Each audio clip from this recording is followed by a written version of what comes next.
당정이 경영활동의 걸림돌이라고 불리던 배임죄를 폐지하기로 했습니다. 기업들은 환영했지만 기업 면죄부라는 비판도 나오고 있습니다. 네, 그런가 하면 지난 8월 국내 소비가 부진했다는 지표도 나왔는데요. 소비 쿠폰 효과가 단발성에 그쳤다는 평가가 불가피해 보입니다. 다양한 경제 소식들 짚어보겠습니다. 석병훈 이화여자대학교 경제학과 교수와 함께합니다. 어서 오십시오. 어서 오십시오, 교수님. 자, 먼저 배임죄부터 살펴보도록 할게요. 더불어민주당과 정부가 배임죄 폐지를 추진하기로 했다. 배임죄 참 말도 많고 탈도 많은데 이 배경은 뭐로 보시고 계십니까? 예, 그동안은 배임죄가 기업의 정상적인 경영 활동을 과도하게 위축시킨다는 비판이 오랫동안 제기돼 왔었습니다. 예. 그것이 이번에 그 배임죄를 폐지하게 된 결정적인 배경이다라고 보시면 되겠습니다. 왜냐하면 우리나라 그 배임죄는 법조항이 지나치게 포괄적이고 예. 명확하지가 않아가지고 그 귀에 걸면 귀걸이, 코에 걸면 코걸이 식으로 적용될 수 있다라는 문제점이 지적돼 왔고요. 그러니까 너무 넓고 그렇죠. 모호하다. 예, 모호하기 예. 때문에 그래서 이것이 기업인들로부터 그 과감한 투자나 신사업 진출의 그 의사결정을 가로막는 족쇄로 지적이 되어 왔습니다. 예. 그런데 이것을 폐지하게 됨으로써 기업의 투자 결정이나 의사결정이 좀 자유로워졌다. 그래서 창의적인 투자, 도전 이런 것들이 가능해졌다라고 보시면 되겠습니다. 네, 배임죄 외에도 다른 경제 형벌에도 개선안이 적용된다고 하는데 우선 눈에 띄는 부분이 있으셨습니까?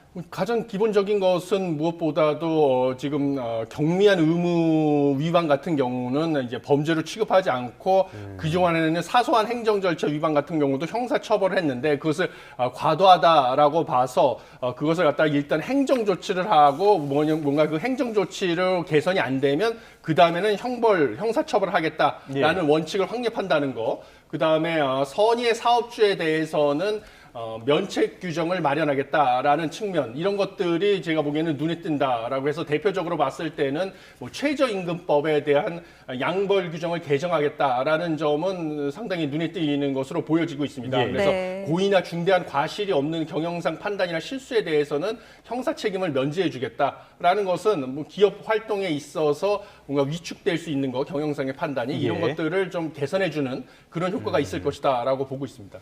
알겠습니다. 여러 가지 측면에서 제게는 환영할 만한 그런 소식이 아닌가 싶은데요. 민사 책임은 강화할 방침이라는 소식도 있는데 이거는 어떤 이야기입니까? 예, 이번에 그 배임죄를 폐지를 하게 되면 사실 그동안 배임죄로 다뤄졌던 예. 것에 대해서는 만약에 피해자들 같은 경우는 민사소송으로 대응을 할 수밖에 없습니다.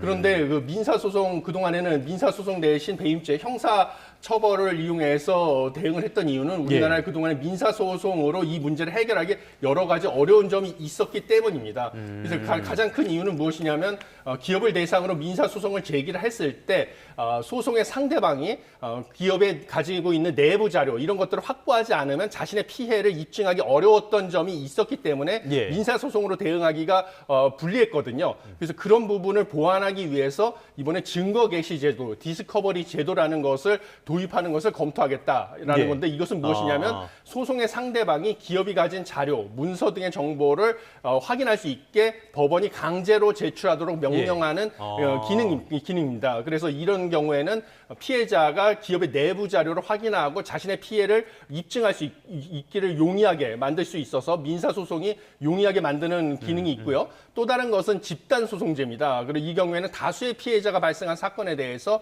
일부 피해자가 대표로 소송을 제기해서 승소를 하게 되면 다른 피해자들도 동일한 판결 효력을 미치게 하는 제도로서 현재는 증권 분야에서만 집단 소송이 가능했는데 이것을 허용하게 되면 민사 소송을 통해서도 배임죄가 없어지는 대신에 피해자들이 피해를 보상받을 수 있게 하는 이런 보완하는 기능이 생길 수가 있다 이렇게 보고 있습니다. 그러면 기업의 우려는 여전하다고 예. 볼 수 있는 겁니까? 그러니까 이제 기업 측에서는 지금 여러 기업 단체들, 경총부터 해가지고 대한상의 이런 기업 단체에서 배임죄를 갖다가 없애겠다는 것에 대해서는 일제히 환영하는 입장을 나타내면서도요. 반면에 배임죄 폐지 이후 경영 책임에 대해서 민사 부담을 강화하는 것에 대해서는 또 우려를 표명하는 그런 입장을 보였습니다.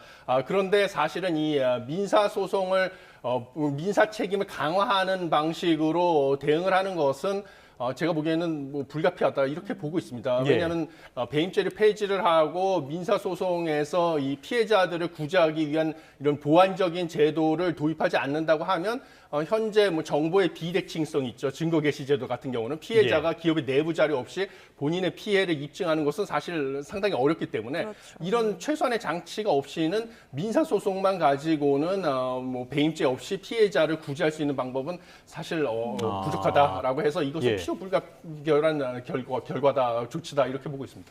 기업 활동에 어떤 활력을 주기 위해서라면은 대체 입법이 잘 진행이 돼야 될 것 같은데요. 지금 가장 큰 문제라면 역시 너무 불확실한 점이 아닐까 싶습니다. 일각에선 비판도 나오는데 교수님께서는 기업 면죄부라는 비판에 대해서 어떻게 보십니까?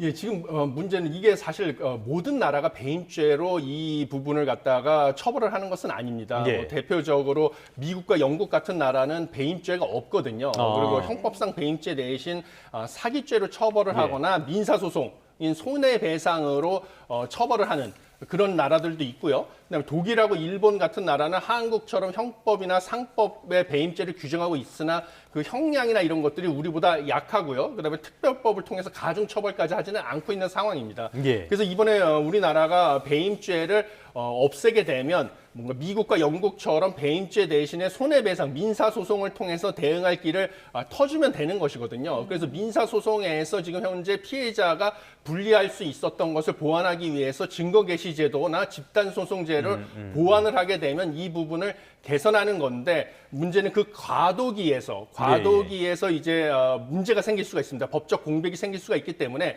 그 부분을 보완하기 위해서 법무부에서 뭔가 특별법이라든지 상법에서 보완 입법을 하겠다라고 검토를 하겠다고 하니까 그 부분에 대해서 이제 지켜보고 판단을 해야 될 것으로 보입니다. 네, 한번 저희도 지켜보도록 하겠습니다.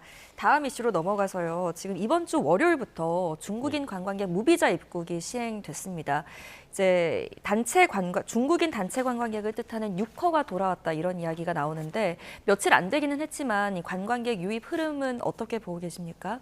예, 지금 뭐 관광객은 사실 29일부터 무비자 15일간 3인 이상 중국의 단체 그렇죠. 관광객이 예. 온다고 하면 15일 동안 무비자로 한국에 들어올 수 있게 허용을 했는데 첫날부터 뭐 엄청난 효과가 있다라고 알려져 있습니다. 그래서 대표적으로 중국인들이 많이 사용하는 전자결제 시스템인 알리페이를 갖다가 사용할 수 있게 편의점 같은 데서 허용을 했더니 알리페이 관련된 결제 금액이 뭐 100배 이상 늘어났다, 100배까지 늘어났다라는 것을 봤을 때는 이 중국인 무비자 입국 첫날만 봐도 엄청난 네. 효과가 있다라고 보시면 되겠고요. 그래서 정부의 추산에 따르면 중국인 관광객이 100만 명 올해 추가적으로 늘어나는 효과가 있을 것이다라고 전망을 하는데 이 무비자로 인해서 과거에는 오후 영업일 전까지 신청을 해야만 이제 비자를 받아서 입국이 허용이 됐었는데 이제는 24시간 전에 전담 여행사를 통해서 신청을 하면 되는 것으로 간소화됐기 때문에 최근에 네. 중국의 젊은 세대들, 젊은 관광객들 같은 경우는 해외여행을 갔다가 즉흥적으로 결정하는 경향이 커졌습니다. 이런 것들을 반영했을 때 뭔가 이번에 관광객들 유치하는 효과는 상당히 커질 것이다 이렇게 보고 있습니다. 알겠습니다. 그 보도 나온 걸 보니까 인천항 쪽에서는 맥주와 닭강정 2,000인분도 준비를 해서 많은 대대적인 환영 행사도 있었다고 하는데요. 지금 워낙 유통이라든지 면세업계가 어렵기 때문에 기대감이 큰 것 같습니다. 이런 업계에서도 맞춤 서비스 준비한 게 있습니까? 예, 지금 뭐 맞춤 서비스라고 하면 대표적인 게 중국인들이 사용하는 간편 결제 시스템인 알리페이. 알리페이를 국내에서 사용할 수 있게 많은 업체들, 예를 들면 뭐 스타벅스라든지 이런 여러 카페나 이런 곳에서 그다음에 편의점 이런 데서 알리페이 같은 중국인들이 사용하는 간편 결제 시스템으로 결제가 가능하게 한 거, 그다음에 여러 면세점이라든지 백화점 이런 곳에서 할인 서비스, 그다음에 AI를 이용해서 중국어로 통역할 수 있게 하는 서비스를 제공하는 것, 이런 것들을 사용하고 있습니다. 그다음에 중국인 전용 통역 직원을 배치하는 등 여러 가지 중국인을 한 맞춤형 마케팅 서비스를 제공하고 있고요. 그것뿐만 아니라 최근에 중국인들이 젊은 세대로 관광객들이 바뀌고 있으면서 예. 관광의 패턴도 바뀌고 있습니다. 그래서 젊은 세대들의 특징은 이제 체험형 관광을 예, 예. 상당히 중시하고 있다 보니까 그 젊은 세대들을 대상으로 해가지고 뭔가 한류와 연계를 해가지고 직접 체험을 할 수 있는 그런 체험형 관광 상품을 지자체들별로 개발을 하고 있습니다. 그래서 이런 것들이 과연 얼마나 효과를 얻을 수 있을지가 이번에 특히 중국의 명절이 있지 않습니까? 예, 예. 이 명절 때 중국인 관광객들 얼마나 소비 지출이 늘어났는지를 보고 우리가 확인을 할 수 있을 것이다 이렇게 보고 있는데요. 제가 보기에는 개인적으로는 중국의 관광객들이 많이 늘어났는데 우리나라는 그동안에 보면 관광이 사실 우리가 관광대국은 아니었지 않습니까? 근데 그렇죠. 최근 한류 예. 열풍으로 인해서 관광객 숫자들이 늘어났는데요.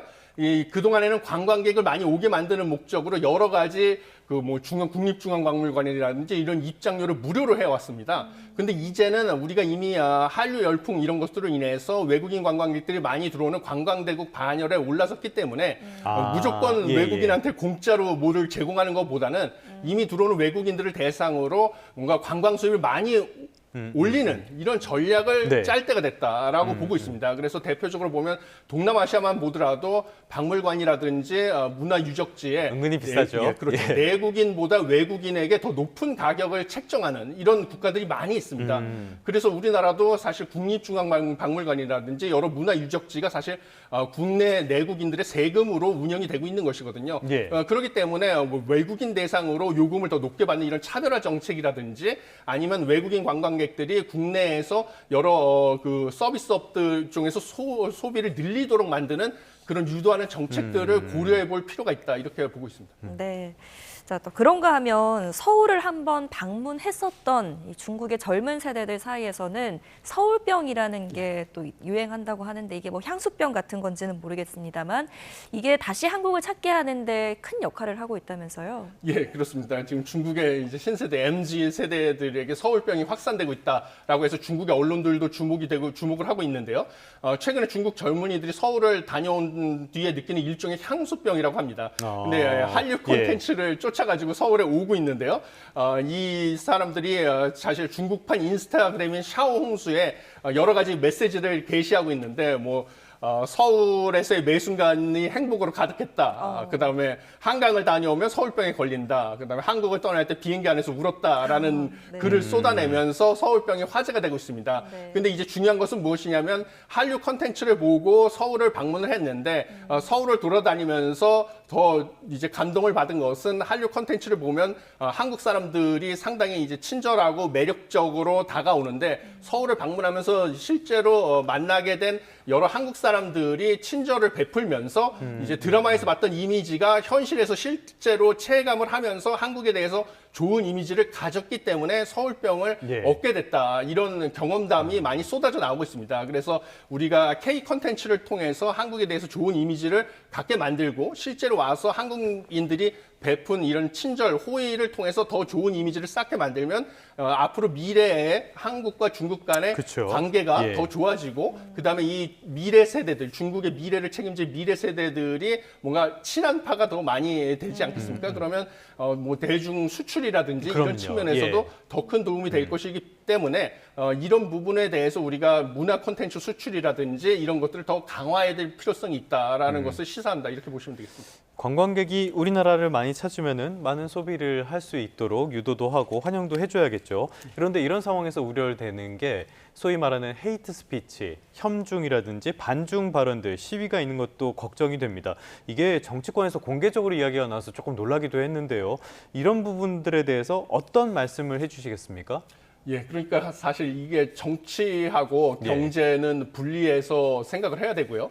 그다음에 단순히 단기간의 정치적 이익에 집중할 게 아니라 이제 먼 미래에 우리의 그 경제 성장이라든지 그다음에 외교 관계를 고려한 장기적인 의사 결정을 하는 것이 정치인의 미래에 위해서도 바람직하다. 국가의 미래와 정치인 개인의 미래를 위해서도 바람직하다. 저는 이렇게 보고 있습니다.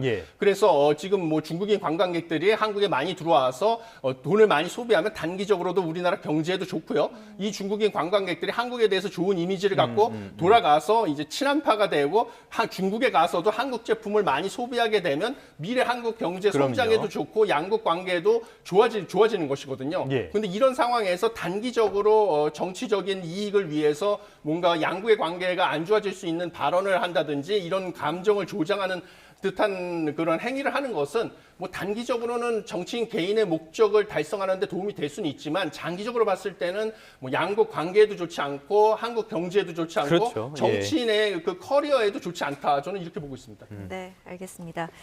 자, 다시 이슈로 좀 넘어가서요. 이렇게 6호의 귀환에 유통업계는 기대하고 환영하고 있는 반면에 8월 국내 소매 판매는 대폭 감소했다는 소식이 있는데 얼마나 감소를 한 겁니까? 예, 지금 18개월 만에 최대폭으로 감소했다라고 나와 있습니다. 예. 그래서 8월 소매 판매가 전월 대비 2.4% 감소를 했는데요.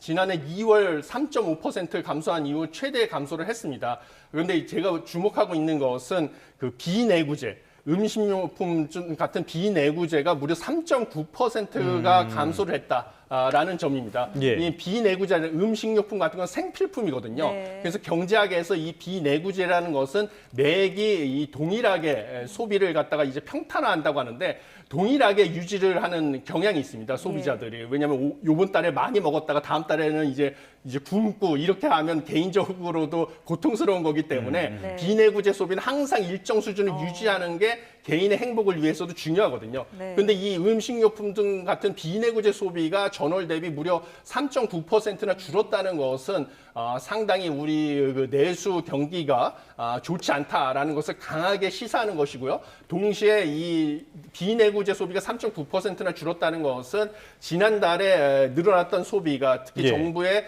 소비 쿠폰 네네네. 지급으로 인한 내수 진작이 정말 단발성에 그쳤다라는 것을 강하게 시사한다 이렇게 네. 보고 있습니다. 말씀하신 것처럼 이 1차 소비 쿠폰이라는 게 7월 말부터 지급이 되기 시작했으니까요. 이런 것들을 고려할 때 8월에 소매 판매가 결국에 소비지 않습니까? 소비가 줄었다는 것들이 많은 걸 좀 시사하는 것 같습니다. 자, 지금까지 봤을 때는 이런 것들이 소비 쿠폰이 딱 정말 일시적인 효과에 그쳤다. 라는 거를 강하게 시사한다고 말씀을 해주셨는데 기저효과라는 평가도 있거든요. 여기에 대해서는 어떻게 말씀하시겠어요? 예, 그러니까 예. 기저효과라는 주장은 지난달 7월 말에 7월 20일경에 지급이 된 예. 소비 쿠폰으로 7월 달에 소매 판매가 전월 대비 큰 폭으로 올랐다. 그렇죠. 그렇기 때문에 예. 이번 달에는 전달보다 낮아지는 게 너무나 당연하다라는 것이 이제 기저효과의 논리입니다. 그렇지만 아까 말씀드린 것처럼 음식료품 비내구재 같은 것은 매달 균일하게 유지를 하는 것이 소비자 입장에서도 본인의 효용, 행복을 유지하는 차원에서는 최고의 전략이거든요, 소비 전략. 그런데 이 비내구재 소비가 3.9% 감소한 것처럼 널뛰기를 했다는 것 자체가 이 소비 쿠폰 지급의 효과가 단발성이고 뭔가 국민들의 행복을 높이는데 크게 기여하지 못했다라는 예. 것을 시사하는 거기 때문에 네. 이 소비 쿠폰을 지급하는 것 자체는 제가 늘상 말씀드렸듯이 그 한국은행의 경제 전망 모형에서 전망한 결과처럼 내수 진작을 위한 그런 여러 정부의 정책 옵션이 있습니다. 예, 예. 정부 투자 지출을 늘리는 방법, 정부 소비 지출을 늘리는 방법, 그다음에 이 소비 쿠폰을 지급하는 거는 이전 지출을 늘리는 건데 앞에 두 가지 옵션이 경기 부양 효과가 소비 쿠폰 지급보다 3배가 크다고 나와 있습니다. 그것처럼 가성비가 예. 좋은 정책이 아니다라는 것을 좀 시사한다 이렇게 보면 되겠습니다. 이거는 여러 연구 결과에서도 말씀하신 것처럼 쓰는 돈에 비해서 효과는 좀 예. 적다라는 지적들이 많았는데요. 일단은 2차 소비 쿠폰도 지급이 시작이 됐기 때문에 여기까지는 되돌릴 수가 없을 것이고요. 자, 2차 소비 쿠폰 지급도 일회성 효과에 그친다면은 하반기 경제, 연말 경제 이거 어떻게 되는 겁니까?